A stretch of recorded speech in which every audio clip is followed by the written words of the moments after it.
waa'ee hangafummaa barsiisaa. Barumsaan kanaan dura kenne hundumaa wajjin wal qabatee jira kuni. Garuu mata duree lallaba kootii warra qabsaa qabattan hangafa ta'uu kee yaadadhu. Mee nama sirbuu kee jiru hangafa ta'uu kee yaadadhu. Yeroo ammaa keessatti baay'ee anaan kan nalibu isin han keessan hin beeku ofii kootii waan tokkotu baay'ee yeroo baay'ee irra darbu na rakkisanis maayinni bara amma keessa jiru kana bara itti confusioniin baay'achaa jiru.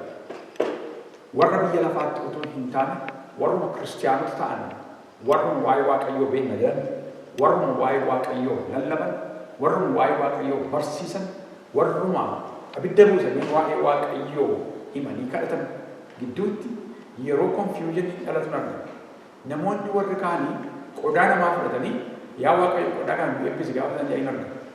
Namoonni warri kaan biyya namaa fudhatanii yaa waaqayyo biyya kana eebbisi biyya kana dabarsitee nama kan biraattiin kenninan keenya duwwaa ta'u yeroo isaan jedhanii argina. Inni kun confusionidha. Warri kaan immoo waggaa 40 wangeela lallabanii isa booddee hafuura garbummaa, hafuura gaddeebii, hafuura bitamanii isa tokko ol kaasanii tokko gadi qabu. Mana waaqayyoo keessa namni gaafa waa tokko compare gochuu jalqabu isa tokko ol kaasee isa tokko gadi qaba. Inferiority, superiority. Isa tokko mo'aa godhee isa tokko mo'amaa godha. Isa tokko immoo beekaa godhee isa tokko wallaalaa godha. Mana waaqayyoo keessatti utuu hin beekin haa ta'uu beekaa haa ta'uu yeroo namoonni kana waan akkasiitiin qabamanii argaa. Kun kan inni ciramuu danda'u, kun kan inni hafuu danda'u maalummaa keessan yoo beektanii. Ameen. Maalummaa keessan, maalummaa keenya yoo beeknedha. Spiritually hafuura keessa taane maalummaan keenya harka waaqayyootti erga uumamne Kiristoos Yesuusiin gara waaqayyoo erga dhufnee booddee maalummaan keenya hangafummaadha. Ameen. Hangafummaan har'a isin barsiisu kuni isa gaafa abbaaf haadha kee irraa dhalattu ati hangafa maatii keetii yookiis the eldest ta'uu keetti. Hangafa isa kan foonii haasa'anii. Namni maatii torba qabu, bulaa torba namni qabu, isheen quxisuu iyyuu yookiis inni quxisuu iyyuu hafuura waaqayyoo keessatti hangafa isa kana barsiisu. Kanaaf irra deebi'aa hangafa ta'uu kee yaadadhu. Mee ofii keessanii ofitti himaa. Yaa namummaa koo hangafa ta'uu kee yaadadhu. Ameen. Ergaa Yaaqoob boqonnaa tokko lakkoofsa 16 hamma 18 walii wajjin hin dubbisnaa. Ergaa Yaaqoob boqonnaa tokko lakkoofsa 16 hamma 18 walii wajjin hin dubbisna. Amma sin baafattanitti isin eega. Ishi nan dubbisaa. Ergaa Yaaqoob boqonnaa tokko lakkoofsa 16 hamma 18 maqaa Kiristoos Yesuusiin nan dubbisaa akkas jedha. Obboloota koo jaallatamoo hin gowwoominaa. Kennaan gaariin hundinuu, kennaan guutuun hundinuus abbaa ifaa biraa ol waaqa gubbaadhaa in dhufa. Abbaa ifaa biraa geggeeddaramuun yookiis gaddis garagaluun iyyuu hin jiru. Nuyi uumama isaa hundumaaf hangafa akka taanuuf mee hangafa jedha. Uumama isaa hundumaaf hangafa akka taanuuf inni akka jaalala isaatti dubbii dhugaatiin nu dhalche. Ameen. Hin kadhannaa gabaabaa. Lakkoofsa 18 ergaa Yaaqoob boqonnaa tokko lakkoofsa 18 irra deebi'een dubbisa mata duree isaatu waan ta'eef. Nuyi uumama isaa hundumaaf, uumama waaqayyoo hundumaaf, uumama biyya lafaarra jiru hundumaaf hangafa akka taanuuf inni akka jaalala isaatti dubbii dhugaatiin nu dhalche. Ameen. Namni Kiristoos Yesuusitti amanee maqaan isaa galmaa jireenyaa irratti kan barreeffame hafuura qulqulluu immoo simatee kan fudhate Angafa. Amen. Ani Angafa jedhama. Ani Angafa. Amma isa rakkisuu hin danda'a. Keessumaa namoonni fooniin maatii keessan keessaa Angafa hin taane isin rakkisuu danda'a. Garuu I assure you ati Angafa. Ati Angafa. Uumama hundumaa irratti Angafa ta'uu kee yaadadhu. Uumama hundumaa irratti Angafa ta'uu kee sagaleen Waaqayyoo dubbatu amanamaadha. Uumama hundumaa irratti Angafa ta'uu kee gaafa yaadattu waan hundumaa irratti immoo Angafa ta'uutu dhufa. Irraan deebi'a. Mee ilaalan nuti keessatti. Sagaleen Waaqayyoo maal jedhaa? Ati uumama hundumaa irratti Angafa akka taatuuf Waaqayyoo sagalee isaa isa dhugaadhaan sagalee dubbii jireenyaa isa dhugaa sanatti si dhalche. Uumama hundumaa irratti Angafa ta'uu kee gaafa awareness qabaattu uumama hundumaa irratti Angafa ta'uu kee gaafa beektu something will follow you.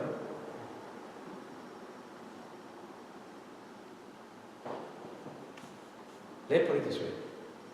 Mana keessan keessatti nyaati qophaa'ee nyaachuudhaaf gaafa warri mana keessaa kuukii godhan kichinii keessa galagalamti. Qodaatti nam'ee ittoonis nyaatis dhufee dining table erga kaa'ame booddee yeroo maalii akka ta'e beektu? Yeroo nyaataa akka ta'e beektu. Bunni achi as bahee siinitti gaafa buufamu yeroo maalii akka ta'e beektu? Yeroo bunatti dhugan akka ta'e beektu. Ibsaan dhadhaamee namni hundumtuu bara kutaa ciisichaa gaafa deemu yeroo maalii akka ta'e beektu? Yeroo ciisichaa akka ta'e beektu. Why? Because of the cause, you know the effect. Amen? Koozii dhufurraa effektii isaa beektu. Kooziin asitti asii kennaa jiru sagalee Waaqayyootti Waaqayyo sagalee isaa isa dhugaatti Angafa godhee erga si dhalchee waan hundumaa irratti uumama hundumaa irratti Angafa ta'uu kee yeroo beektu here comes the second, the effect.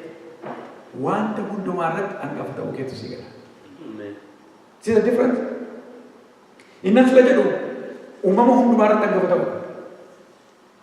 Uumama hundumaa irratti Angafa ta'uu kee gaafa beektu iddoo ati jirtu eessa? Iddoo gubbaa ol haaleluyyaa. Iddoo ol kaa'aa jirta. Inni hin baaqoomu iddoo ol kaa'aa dhaabbadheen Waaqayyoon eeggadha jedhus waan ilaalaati. Wanti tokko lafa jiraate inni tokko irra keessa jiru totally different. Inni gidduu jiru wajjin different. Inni irra keessa isaa jiru irra keessuma jiru. Hangafni immoo obbolaa hundumaa irratti olaanaadha. Hafuura qulqulluutti Kiristoos Iyesuus ilmi Waaqayyoo siif duudhaan naaf duudhaan aniifatti Angafa taate. Waaqayyoo irra deebiin dubbisaa Waaqayyoo nuyi uumama isaa hundumaaf Angafa akka taanuuf inni akka jaalala isaatti dubbii dhugaatti nu dhalche. Ameen. Amma gamaalan jedhee waan uumama hundumaa irratti Angafa ta'uu kee gaafa beektu wanta hundumaa irratti Angafa taate. Ameen. Mee nama isin eeggatu waan hundumaa irratti Angafa ta'u baay'ee gaarii. Amma gaafa keessa illee barachaa adeemus ni galaanii. Namni Angafa ta'e waan tokko irraa agartu. Angafni warra isaa gadi jiruuf hin dhimma. Warra isaa gadi jiru hin jaallata. Warra isaa gadi jiru hin geggeessa. Warra isaa gadi jiru hin gorsa. Warra isaa gadi jiruuf hin abboomama. Irra darbaaf hin danda'aaf maal qaba waan ta'eef obsa qaba waan ta'eef. Isin warri ijoollee dubbistan jirtu. Ijoollee iseen quxusuun iseen jalaa gaafa iseen waa balleessu inni Angafaa ittiin qabatee yoo balleesse eenyutti beekamta? Isa hangafa gooftaan si eebbisu. Isa hangafaatti beekamta. Maaliifi ati irra beekaadha. Ati irra hin caalta. Ati irra hin hubatta. Haleluuyaa. Ati sarra wayyita. Maaliifitu hin obsine jechuutu dhufa. Har'a biyya lafaa keessatti kiristaanotaan kan taphatu waan baay'eetu jira. Seexana dhiisaa. Seexanaa asittiyyuu kan kiristaanotaan taphatu waan baay'eetu jira. Inni jalqabaa eenyummaa namaati. Foon keenya kana eenyummaa keenya, hawwii foonii, jireenya foonii, barumsa qalamaa inni baay'ee nuun taphata. Inni dhufeetu xannee fidee namatti naqeetu achii badi si jechisiisa. Waan hin taane fideessitti naqeetu iddoodhaa si fita. That's exactly what's happening. Namoota tokko imagine godhaame. Har'a jiru boru hin jiran. Har'a dhaabbatanii agartu boru hin dhaabbatan. Har'a ittoo boru itti qabbanaa. Hangafummaa isaanii hin beekan. Har'a maqaa Yesuus Kiristoos hangafummaa kee fudhate. Ameen. Har'a hangafummaa kee fudhate. Ameen.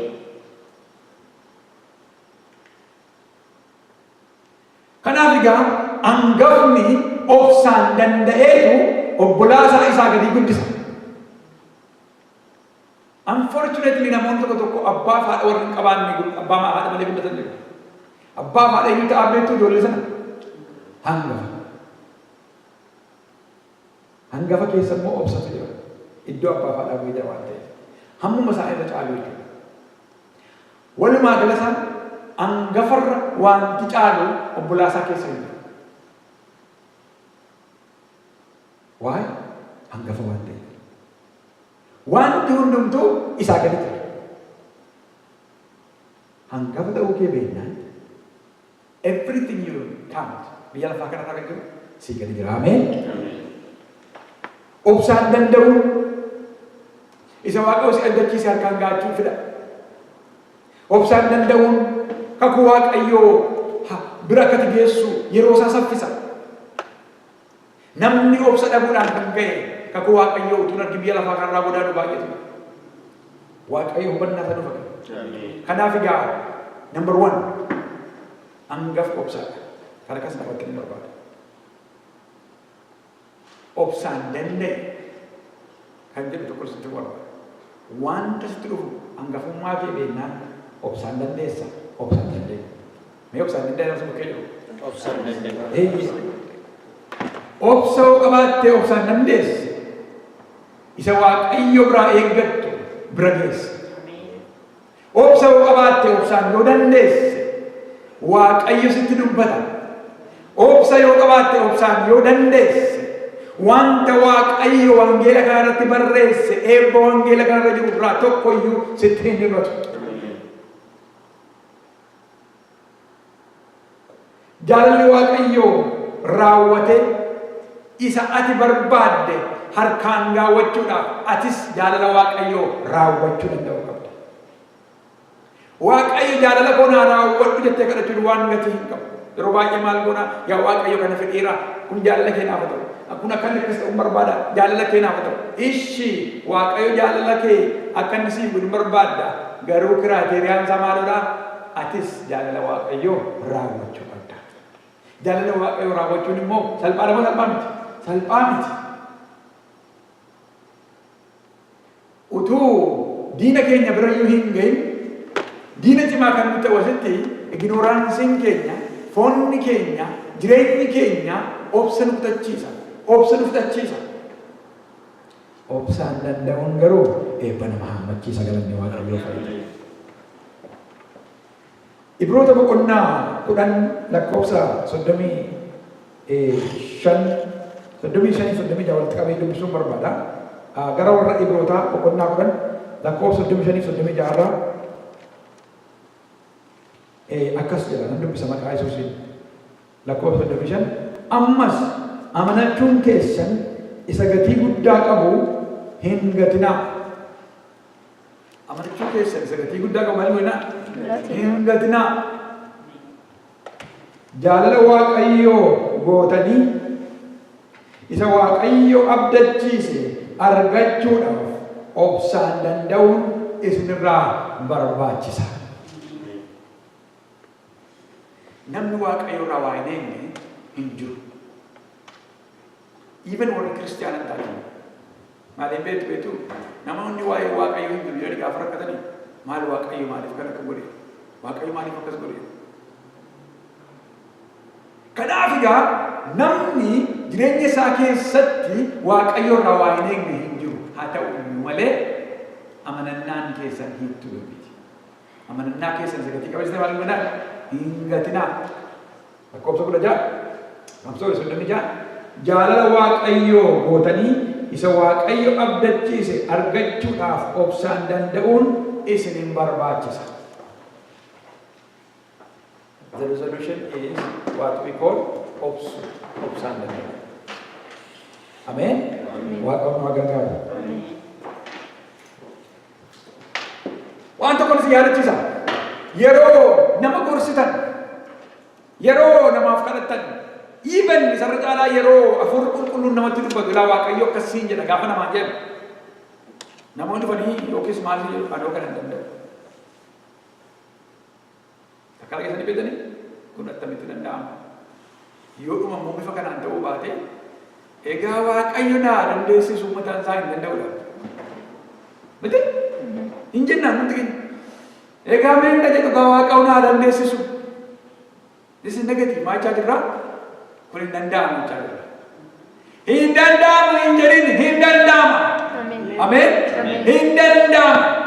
Hin danda'ama jedhaa. Hin danda'ama. Maaliin danda'ama beektaa? Namni ani hin danda'u akkamittan kana godha akkamittan kana raawwadha yoo Waaqayyo jedhe malee warri jedhanii waa'een Waaqayyoo hin galleef yoon jedhe yeelloo natti hin ta'u. Maaliif beektu waa tokkotu jira. Jabina isaa kan isaaf ta'u waatuuf tokko jira isa keessa. Hangafummaa kee beekuu dubbiinsa. Waaqayyo uumama isaa hundumaa irratti hangafa akka taatuuf dubbii isaa dhugaarraa si dhalche inni jedhu sun si gallaan dadhabuma kee keessa dadhabbiima kee keessa mudukkiima kee keessa jabina kan ta'u jabinni tokko jira. Innis humna du'aa ka'u Kiristoos Yesuus.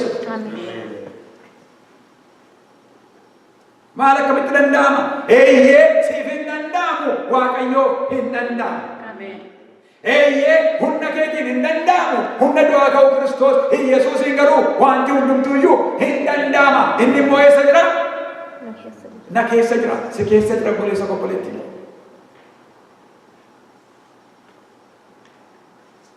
Jabina gooftaan siif kennuun waan hundumaa gochuu hin dandeessu.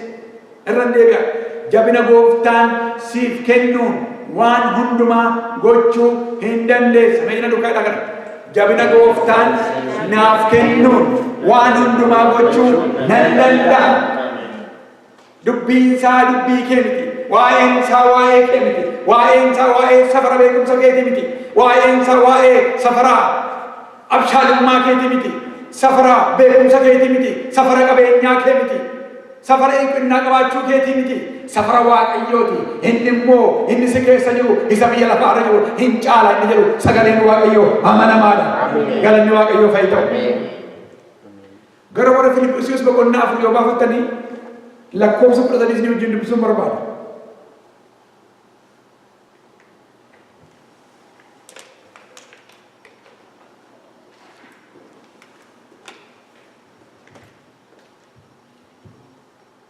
Filiphisiyoos boqonnaa 4 lakkoofsa 13 mee garuu akkuma wal qabsiisuudhaaf tokko ka'ee dubbisa. Garuu inni barbaadu gosa irra jira.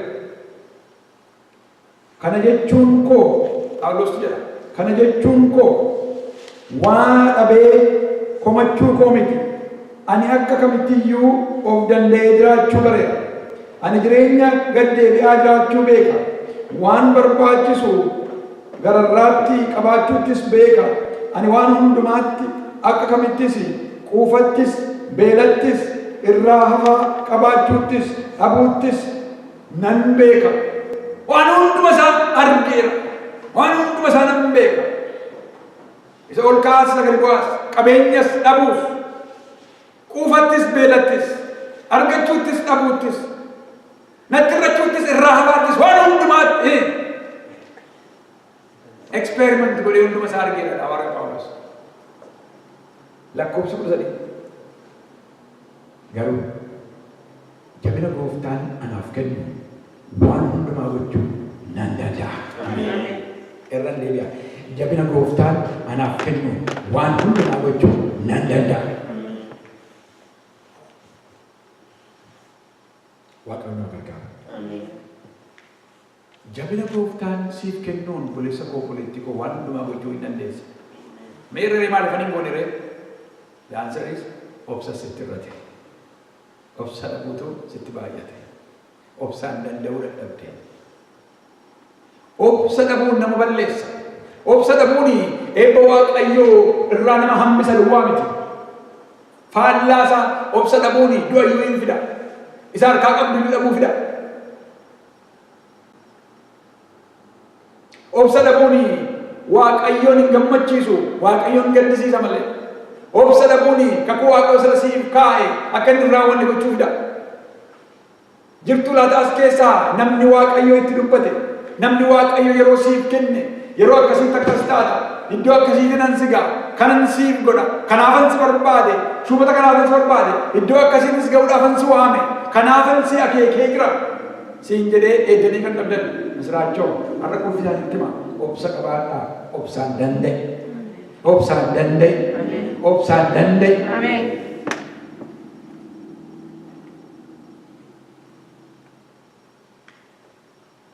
Obsaan Waaqayyoon eeggatu. It doesn't matter. Si guutuu danda'a, si hin gunne ta'uu danda'a. Abdattee eeddee dhabuu dandeessa. That's okay. Obsaan Waaqayyoon eeggatu. Macaafa fakkeenyaa boqonnaa 27 lakkoofsa 8 irraa akkas jira. Macaafa fakkeenyaa boqonnaa 27 lakkoofsa 8 irraa namni muka arbuu isaa eeggatu ija isaa hin nyaata. Namni gooftaa isaa eeggatu ulfina hin argata. Ameen. Namni maal ta'e? Namni muka arbuu isaa dhaabu ija isaa hin nyaata. Maaliif akka muka arbuu asitti fakkeenya kanaan fudhatan ani hin beeku warri yoo jala barreessanii haa ta'u iyyuu malee waa tokko beeka. Shimala beektu? Mee nama shimala beektan? Akkaataatti shimala dhaabanii guddatan beektu? Hin beektan. Shimalli baraatti ofuma guddatan malee shimala mandara keessaa nama horsiise nagarre waan ta'eef. Let me show you. Shimalli dhattee boolla keessa erga dhaabbee booddee utuu lafa keessaa wal banamuun tura beektu? Mee namni gammatu? Waggaa shan tura. Waan baay'ee nama dhibu namni dhaqee shimala lafa keessa kaa'ee every day dhaqee bishaan obaasa. Dhaqee fertilaayizitti godha. Dhaqee nyaata kennaaf bishaan itti naqa holli kun ba'u. Ji'a tokko dhuma, ji'a lama dhuma, ji'a kudha lama dhuma, waggaa tokko shimalli hin jiru, waggaa lama shimalli hin jiru. Garuu warri beekanii waa'ee amala shimala kanaa waan beekanii fi dhaqanii yeroo yerootti nyaata isaa, bishaan isaa, fertilaayizeeshinii isaa hinuma kennuuf siisan isaa eeganii. Waggaa sadii shimallas hin ba'u. Amma ollaa keessanii namni kana godhu yoo agartan dhattanii nama kana gorsitanii hin gaddisaniifi. It looks like a bridge to nowhere, right? He's trying to build a bridge, but there is no destination. Bridge to nowhere. In fakkaatu. Waggaa shan guutuu lafa keessa taa'an.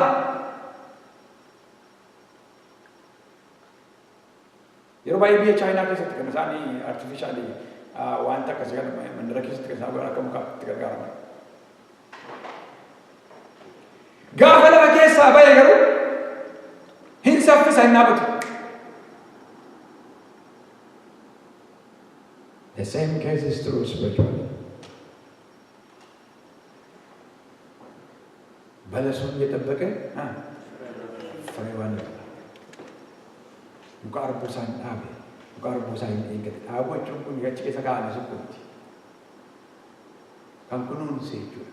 Muka arbuu isaa kan kunuunse ija isaa hin nyaata. Waaqayyoon kan eeggate maal ta'a? Ulfinaan dhaabbata, ulfina argata. Waaqayyo warra ulfinaan dhaabbata. Macaafa Saamu'eel isa duraa boqonnaa 13 irratti yeroo manatti galtan hojii hundeessu seenaa tokkotu jira. Nama Waaqayyo filee sanyii hin beekamne keessaa mootii godhee isa kaase Saa'oltu jira. Saa'ol macaafa Saamu'eel isa duraa boqonnaa 13 keessumaa lakkoofsa 8 hamma kudha afuriitti yoo ta'anii dubbistanii yeroo cinqii tokko ture. Yeroo cinqii sun immoo maanni isaan duratti seenaa kana gabaabsee isinitti maana dhaggeeffadhaa. Macaafa Saamu'eel isa jalqabaa boqonnaa 13 irratti argattu. Keessumaa lakkoofsa 8 amma 14 gidduu seenaan asitti ta'u. Saa'olii kanaan dura dhaqeetu warra Filisxeem rukutee ture. Mootii eenyuuti inni? Saa'ol mootii Israa'el. Filisxeemin dhaqee rukute. Filisxeemonni jedha sagaleen Waaqayyoo. Keessumaa boqonnaa 12 yoo dubbisanii iddootti eegdanii Filisxeemonni saba Israa'elii akka maalii ajeeffatanidha. Hin xireeffatanidha. Kanarraan kan ka'edha. Loltuu abbaa fardeenii gara 60,000 akkasumas immoo loltuu abbaa fardeenii loltuu sadagallaadhaan deemu akkasitti kan saba Israa'el caalu dhufanii itti marsan. Iddoo akkasitti lafa dhiphinaa utuu jirutti Saamu'eel nama Waaqayyoo isa dhibee isa kaase raajiin Waaqayyoon naannaa sanaa isa hin gargaara ture haa ta'u iyyuu malee guyyaa torba booddee wal agarra jedhee beellama wal wajjin qabu turan. Gaafa guyyaa torbaffaa sana Saamu'eel utuu eegaa jiru akka Saamu'eel dhufee Waaqayyoof qalma dhiyeessu utuu eegaa jiruutu Saamu'eel leetii ta'e. Saamu'eel gaafa inni booddeetti hafu Saa'olii yaada mataa isaatii geggeessuutti ga'e. Jaallatee miti. Haala isaa keessanii yoo ilaaltanii nama gaddisiisa. Sabumti kan isaa iyyuu sodaa isaa warra Filisxeemiin kan ka'e babbaqachuu karaa bimbittinnaa'utti ka'anii sagalee Waaqayyoo. Kanarraan kan ka'e Waaqayyoon dabalee ofirraa arfadhaa silaa Saamu'eel dhufaa hin jiru jedhee qalma gubamu dhiyeessuutti ka'e. Qalma gubamu dhiyeessuun kan isaan turre, kan isaa ga'een biyya bulchuudha, kan isaa ga'een mootii matee hojjechuudha. Har'a jiru namoonni achis lixanii asis lixanii. Utuu waldaa geggeessanii, utuu waa'ee Waaqayyoo dubbatanii achi darbanii immoo dhaqanii lafa Waaqayyoo akkas naan jedhe reeffa kaasaa hin jegenaa awwaalaa naan jedhe jedhanii warri labsan. Warri utuma waa'ee Waaqayyoo lallabanii isa immoo itti dhiisanii maal ta'anii warri Oromoo kun maaliif calin jedhanii yoo nama biyya irraa fudhate warri jedhan jiru. Kan isaanii ga'een waa'ee Waaqayyoo hojjechuudha malee kan isaanii ga'een dhaqanii biyya namaatti ajaja baasuu miti. Mana tamaarii ijaaraa waala dhaabaa warri jedhan jiru. Ga'ee isaanii miti kun. Ga'ee isaanii keessa darbanii waan hin taane hojjetu. Waaqayyo isaaniif dhiisu ameen. Akkaatama kanaanii ga'ee isaa dhiiseetu ga'ee lubummaa jalqabe. Maal waan ta'eef? Saamu'eel waan booddeetti hafe. Kun maaloo isaati? Obsa dhabuu isaati.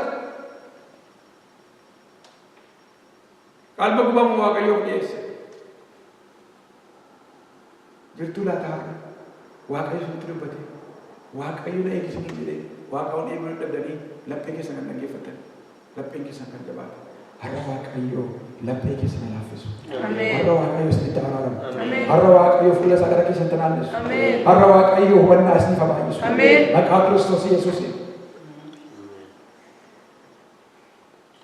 Hin dhufe Saamu'eel. Hin hafne hin dhufe Saamu'eel. But it was too late. Samu'eel kan isa barbaachisu kan Waaqayyo gochuuf gaafa dhufu it was too late. Gadi ba'ee Saamu'eelin dubbisuuf. Saamu'eelin dubbisuu gaafa gaditti ba'u. What have you done? Maal goote inni?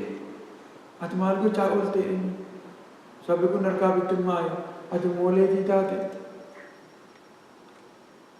Maal manneessi?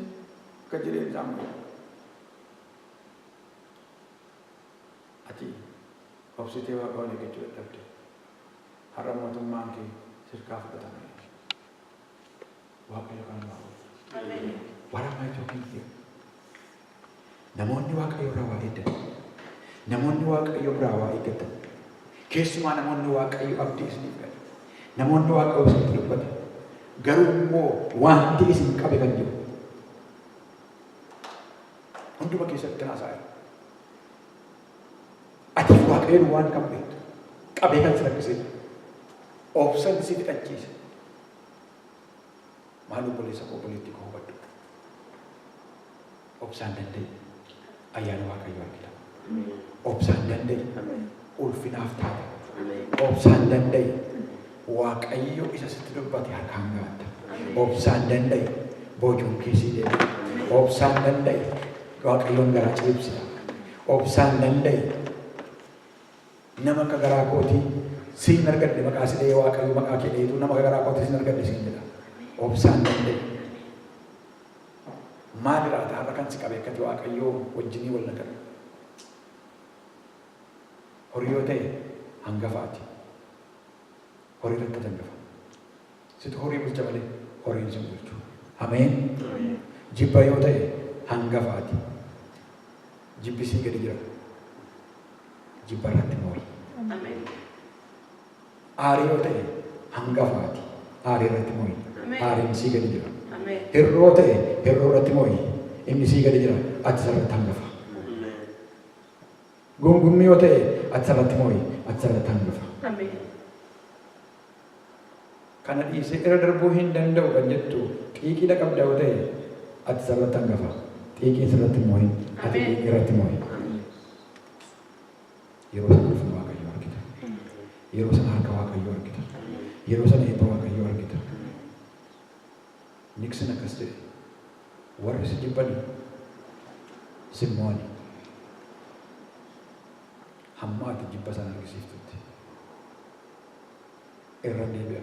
Warri si jibban si mo'ani yoo ati jibba sana argisiifte malee gaafas immoo si mooduu waa miti ati immoo hin badda'e. And that is true. Waan tokko isa gochiisa. Namni garaa keessan madaa'ee jirtu arraba namaatiin kan garaan kee madaa'e. Gochaa namni sirratti godhee kan garaan kee madaa'e. Historically bara darboottan wanta sirra keessa dabarte wanta sirra ga'e hundumaa kaalkuleettee laphee keetti akka madaatti qabattee akka galaatti qabattee galaafattee laphee kee akka rarraastee kan deemtu. Eeyyeen ulfaata. Har'a garuu lafa kaa'i. Har'a garuu gadhiisi. Har'a buusi. Madaa Kiristoos siif madaa hin caalune. Foon Kiristoos siif ciccite hin caalune. Dhiiga Kiristoos siif dhangala'e hin caalune. Lubbuu nama qullaa dabarfamee fannoo siif kenname hin caalune. Dhukkubbii Kiristoos Yesuusitti dhaga'ame hin caalune. Inni iyyuu lubbuu isaa siif kenne ati waan hin taane baattee hin deemne. Buusi ofirkaa. Buusi ofirkaa. Kan horiin sitti mi'aaye. Yoo waaqayyoof hidhatte wanta sitti irratti kan sitti fakkaata. Kiristoos Yesuus lubbuu isaa siif dabarsee hin caalu waliin kee. Buusa ofirkaa. Hidhachuu keetiin immoo siif kennama malee sitti irratti. Qoraan ilaalaa sagaleen waaqayyoo. Kan jireenya kee keessatti wanta ilaala. Waaqayyo hafuura qulqulluun yeroo kana sitti dubbatama. Keessa kee keessatti ati kan itti beektu. Atiif waaqayyo waan kan beektu. Akka ati fuulduratti hin tarkaanfanne godhee kan si qabee jiru. Ati har'a hangafa irratti irratti mooyi. Irratti mooyi. Ilaala kan gurra qabu sagalee waaqayyoo dhaga'u ati irratti mooyi. Gurri waaqayyoo dhaga'u yoo jiraate du'a obboleessa isaa oolcha. Du'a mataa isaatii oolcha. Jalqabatti waaqayyoo Qaayilitti dubbate. Yaa Qaayil cubbuun balbala godoo keetii riphee ciisee si eeggata. Ati garuu irratti mooyi jedhe. Qaayil garuu gurra qaba hin dhaga'u ture. Qalbii qaba hin hubatu ture. Sagalee waaqayyoo hin dhageenye. Har'a yaa saba waaqayyoo sagalee waaqayyoo dhaga'a. Siif waaqayyo irraa kan addaan si baasu. Akka ati hin jijjiiramne kan si godhu. Ulfina waaqayyoo akka ati hin argine kan godhu. Inni obsa si dhowwate. Ofirraa buusi. Buusi ofirraa. Buusi ofirraa. Buusi ofirraa. Warri amiin jettan isiniif ta'e. Buusi ofirraa. Buusi ofirraa. Gadhiisi. Ilaa irra deebi'a. Waa'een kun waa'ee kee miti. Waa'een kun waa'ee nama siksiisa si miidhee miti. Waa'een kun waa'ee namichi isee si miidhee miti. Yookiis nama si miidhee miti. Yookiis saba si miidhee miti. Yookiis isa si miidhee miti. Waa'een kun waa'ee waaqayyooti. Waaqayyoon garaa ciibsuu, waaqayyoon gammachiisuun akkasittiin ta'u. Obsa barbaada. Hin danda'u hin jedhini hin dandeessa. Hin danda'u hin jedhini si dandeessisa. Kana gaafa gootu ulfina waaqayyoo hin argina. Warri waaqayyoon eeggatan lafa hin qabatu. Warri waaqayyoon eeggatan lafa hin qabatu. Faarsaa 37 irraa akkas jedha lakkoofsa 9. Waaqayyo duratti gab jedhi obsaan isa eeggadhu. Nama karaa isaa wal qixxeeffatetti, nama waan hamaa koorratetti fiixaan baafatettis hin aarin. Eekkamurraa of dhowwi, banbanuus dhiisi. Inni hamaa hojjechuutti si oofa malee waa si geessuuf hin aarin. Irra deebi'a. Inni hamaa hojjechuu duwwaatti waan si geessuuf hin aarin. Warri jal'oonni lafarraa hin balleeffamu. Warri Waaqayyoon eeggatan garuu lafa hin qabatu. Warri Waaqayyoon eeggatan lafa hin qabatu. Waaqayyoon eeggatu lafa qabatta. Lafa qabachuu jechuun hin bal'atta jechuudha. Hin guddatta jechuudha. Dhumarratti kana dandeenyaan kun sii gallaan, hangafummaan kee sii gallaan, obsaan danda'uun sii gallaan waa tokkotu si hafa. Innis maayinni Waaqayyoon kadhachuutti cima. Waaqayyoon kadhachuutti cima. Yaaddisi. Waaqayyoon kadhachuutti cima. Roomee boqonnaa 12 lakkoofsa 12 irraa akkas jedha. Boqonnaan isaas 12 lakkoofsa 12. Roomee boqonnaa 12 lakkoofsa 12 kan jedha. Waa dhimma baasuudhaaf hin dhibaayinaa. Maaliif dhibaayinaa? Waa dhimma baasuudhaaf hin dhibaayinaa. Hafuura gubaa qabaadhaa. Gooftichaafis ofirraa bu'aa hojjedhaa. Abdii qabdanitti gammadaa. Rakkina obsaa. Waaqayyoon kadhachuuttis cimaa. Roomee boqonnaa 12 dubbisee 12 garuu akkas jedha. Abdii qabdanitti gammadaa. Rakkinatti obsaa. Waaqayyoon kadhachuutti cimaa. Kadhanna Waaqayyoon.